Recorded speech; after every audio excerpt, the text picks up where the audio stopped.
Selamat pagi saudara-saudara. Saudara-saudara, saat ini di sekitar kita nih lagi rame pembahasan soal politik. Sebetulnya sih selalu rame gitu ya, tapi kayaknya ini makin rame. Entah karena sekarang kita semua terkonek ya. Kalau dulu kan hanya orang yang rajin nonton TV dan baca berita yang mengikuti, sekarang kan nggak mau juga di forward ya, di grup-grup chat dan sebagainya, atau kalau kita buka sosial media juga orang posting atau media online dan sebagainya, sehingga mau nggak mau kita jadi ikut ramai. Dan oleh karena itu saudara, walaupun saya tidak mau mencampur adukan antara kehidupan politik dengan khotbah, tak terhindarkan hari ini walaupun saya sudah bergumul, tapi memang rasanya ini yang harus disampaikan, bicara soal kehidupan politik, tapi bukan kampanye saudara-saudara. Jadi jangan khawatir, mimbar tidak digunakan untuk berpolitik atau berkampanye. Kita hanya berbicara soal kehidupan kita. Kalau kita bicara soal Kristus sebagai Raja, bicara soal kerajaan Allah, mau nggak mau kita bicara soal kerajaan dunia. Nah, ngomong soal yang ramai-ramai ini saudara-saudara, yang ramai ini saya perhatikan ada dua.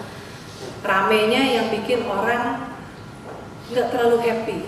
Yang pertama ketika Donald Trump dikatakan menang pemilihan presiden di Amerika.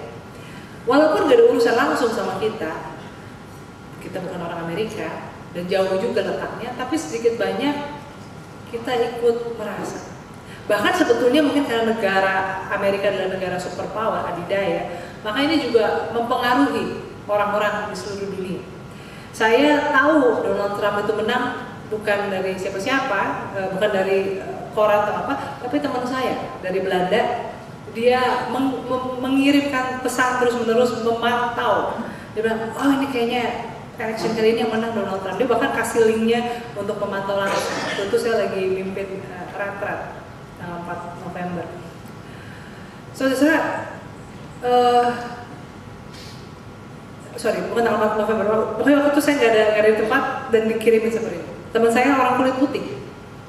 Kemenangan Trump ini buat orang Eropa juga membawa ketakutan yang baru, membangkitkan ketakutan, seperti mengingatkan mereka pada peristiwa Hitler, karena apa yang disampaikan oleh Trump itu mirip kampanyenya Hitler di pasca Perang Dunia Kedua. Dan buat orang-orang di negara-negara lain, termasuk di Indonesia, ini juga sebetulnya agak mengancam ya. Yang pasti yang mikirnya kalau mau liburan ke Amerika makin susah cari visa. Teman-teman yang lagi kuliah atau bekerja di Amerika juga menyampaikan keprihatinan mereka, teman-teman Indonesia yang ada di Amerika, karena mereka jelas tidak berkulit putih, apalagi kalau yang beragama Muslim dan berpakaian jilbab dan sebagainya. Beberapa menyampaikan ketakutan mereka. Saudara-saudara, yang bikin orang sedih bukan sekedar Trump menang, itu sih boleh-boleh aja ya.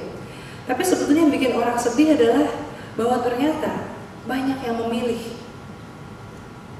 Teman-teman sebangsa, teman-teman rakyat ini banyak yang memilih. Dan kenapa mereka memilih Trump? Trump ini masalahnya kan, permasalahan dia kan, dia ini menyuarakan hal-hal yang xenofobik sifatnya ya, rasis, rasialis, mau membedakan orang berdasarkan asal usul. Lupa bahwa orang Amerika sebagian besar adalah imigran dan penduduk aslinya adalah Native American yang dipinggirkan. Juga dia menyebarkan bigotry dengan anti-Islam, padahal dia sendiri pun tidak jelas memeluk agama apa. Lalu juga dia misoginis, memandang perempuan sebagai objek yang bisa dilecehkan semaunya. Dan dia seorang kapitalis yang mengejar kekayaan dan mungkin menghalalkan banyak cara untuk memperkaya diri. Tapi yang seperti ini malah menang.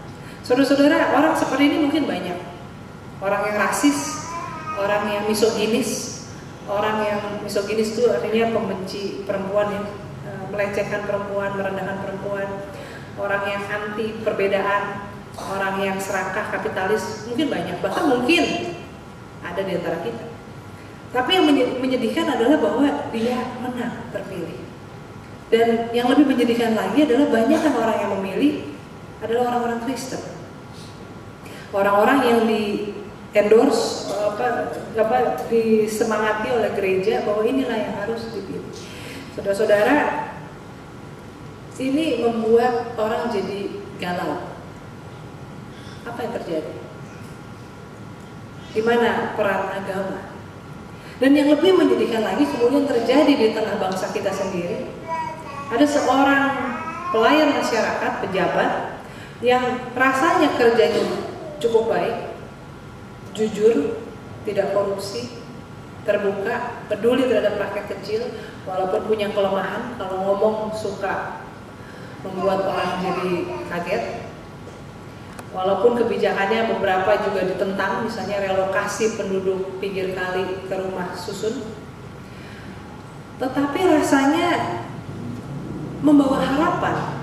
Tapi kemudian dengan menggunakan, jangan ada diedit kata menggunakannya, dengan menggunakan agama dan sentimen keagamaan diperkarakan dan menjadi tersangka. Dan saudara-saudara, ini juga lagi-lagi membuat, kalau saya sih sedikit patah hati. Ada apa dengan dunia? Tidakkah bisa melihat orang yang mau bekerja, orang yang mau melayani, dan orang yang hanya mau berkuasa? Kenapa? Kenapa bisa karena sentimen keagamaan bisa diprovokasi untuk memilih mereka atau untuk memusuhi yang baik dan memilih yang kurang baik? Lalu ketika kita bicara minggu ini, Minggu Kristus Raja, saya bertanya-tanya, seandainya Yesus hari ini ikut pemilu di Amerika atau pilkada di Jakarta, akankah Yesus menang? Akankah kita memilih dan membela Yesus sampai titik darah terakhir? Atau kita jangan-jangan seperti orang banyak yang berteriak Hosana, tapi ketika masa yang lain berkata salibkan dia, kita nggak kedengaran suaranya. Saudara-saudara, Kristus Raja ini adalah suatu gambaran. Yesus sama digambarkan sebagai gembala, sebagai sahabat, juru selamat. Tapi Kristus sebagai Raja ini seharusnya menjadi suatu gambaran yang mengajak kita untuk merenungkan makna tugas dan panggilan kita di tengah dunia. Saudara-saudara, seringkali kita waktu kecil sekolah minggu, kalau ikut sekolah minggu kan nyanyi lagu Aku Anak Raja, Kau Anak Raja, kita semua anak raja. Lalu ada yang protes. Saya ingat waktu itu ada rekan pendeta senior yang protes, lagu itu nggak baik. Lagu itu mendidik anak-anak jadi bertingkah seperti anak raja, yang kolokan, manja. Karena kan anak raja, ya masa anak raja nyuci piring, masa anak raja buang sampah. Anak raja mah dapat apapun yang dia mau dong, gitu kan. Anak raja mah mengklaim janji Tuhan. Lalu walaupun lagunya lagu sekolah minggu, ke bawah tuh mentalitasnya sampai dewasa. Aku anak raja, aku harus dapat apa yang aku mau. Tapi sebetulnya bukan lagu itu yang salah. Yang salah, yang keliru adalah pemahaman kita tentang menjadi raja dan anak raja. Raja yang Yesus tunjukkan dalam kemuliaannya bukan raja yang petantang-petenteng dan mempermainkan rakyat kecil, tapi justru yang berkorban dan yang mengosongkan dirinya untuk kebaikan orang banyak.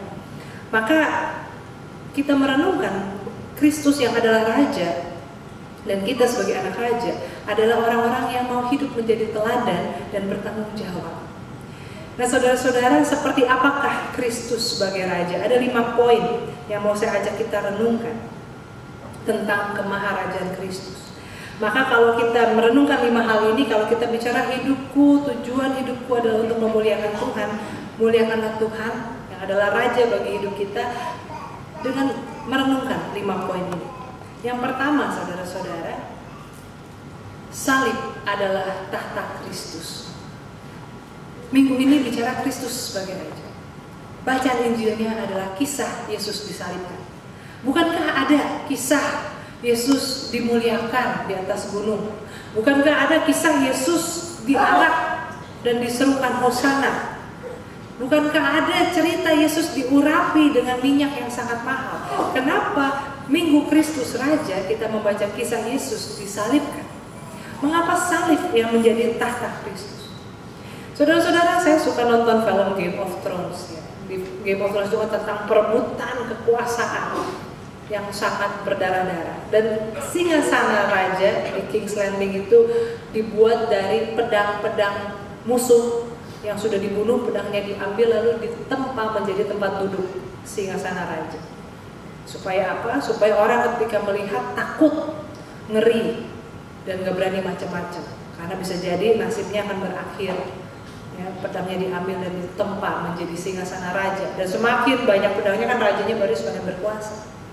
Tapi tahta Kristus adalah salib yang setiap hari Minggu kita pandang. Apa maksudnya?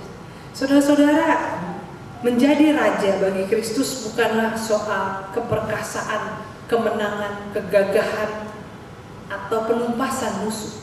Sebaliknya, di salib itu Yesus menderita dan mati. Bahkan dia dipermalukan dan ditelanjangi.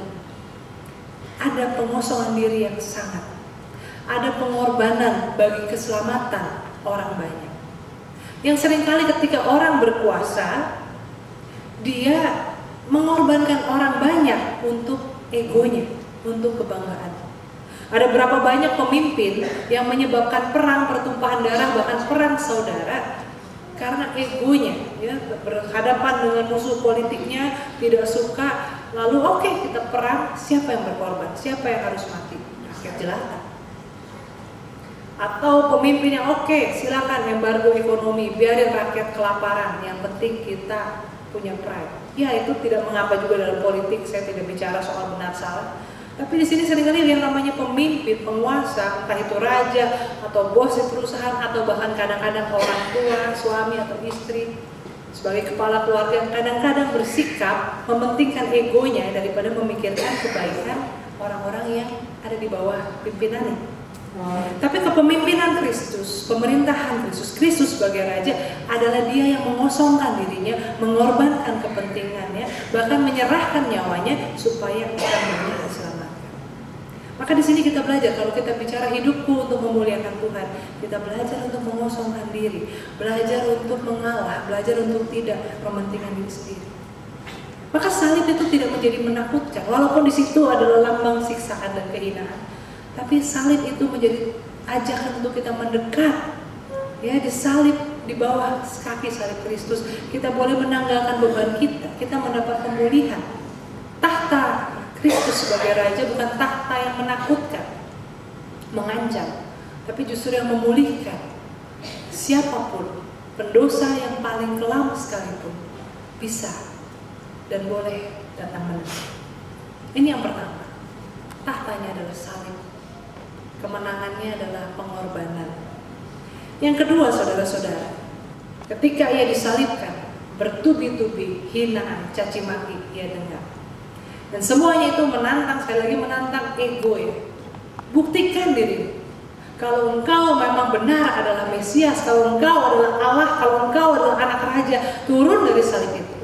Yang menghina ini adalah orang-orang Yahudi, musuh bebuyutan, orang yang memang membenci Yesus. Para prajurit Romawi yang gak tahu apa-apa sebetulnya, cuma algojo, ikut-ikutan menghina, membeo. Tidak cukup sampai situ, bahkan si penjahat yang juga sedang ikut disalib, yang sama-sama hampir mati, ikutan menghina.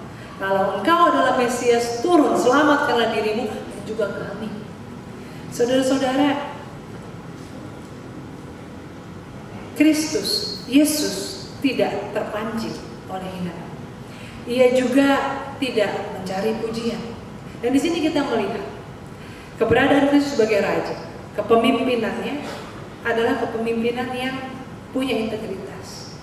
Bukan karena dihina, dikritik secara tidak adil lalu curhat ya, atau nyindir-nyindir, atau karena dipuji-puji ya, karena dikelilingi para penjilat dan pemisik lalu kemudian bisa dipengaruhi, bisa dimanipulasi.